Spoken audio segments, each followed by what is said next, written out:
Hi, this video is to show how to model this very basic part to exact dimensions using the Google SketchUp app. So here in my SketchUp app, I'll start by deleting the person for scale. I'm going to give this a title right away. I'm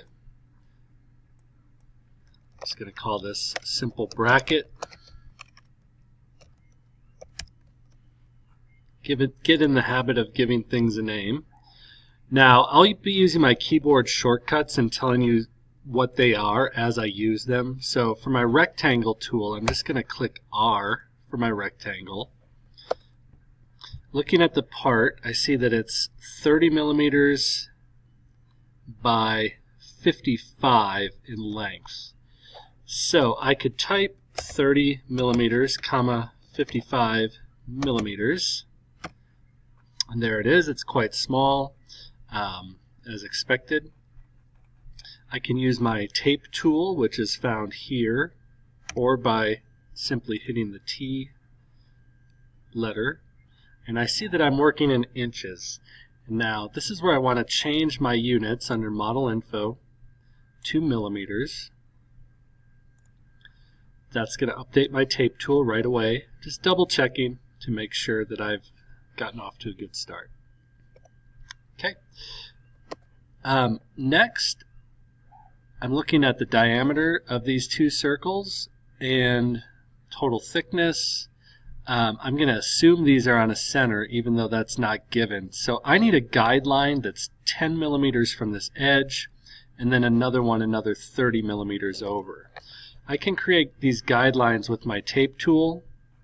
Clicking on the edge, you see that shadow of a guideline. Now if I type 10, I don't have to type millimeters anymore because I've changed my units. Much quicker to just type the number.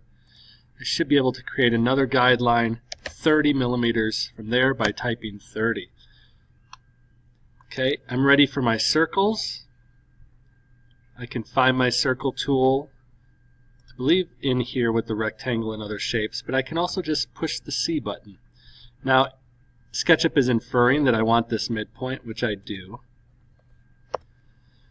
Okay, this is a 9 millimeter diameter circle, but it's asking for a radius, so I'm going to type 4.5, 4.5 millimeters for my radius. Here, I'm still on that midline. And this is a 22 millimeter circle, so I have an 11 millimeter radius. Alright, I'm probably ready to use my push-pull tool to come up 10 millimeters. I just type 10. Done. I'm going to scroll around, and I see that that did leave these faces, so I need to use my spacebar for the select tool to delete those. Okay, I believe this part is done. And I could show that we can also dimension this part. Since we're demonstrating that we can do this work by adding a screen capture to Classroom, I'm just going to clean this up. We could dimension to show in our screen capture that it's to the proper dimensions. If I click on this dimension under Display, I believe it's going to be under Display.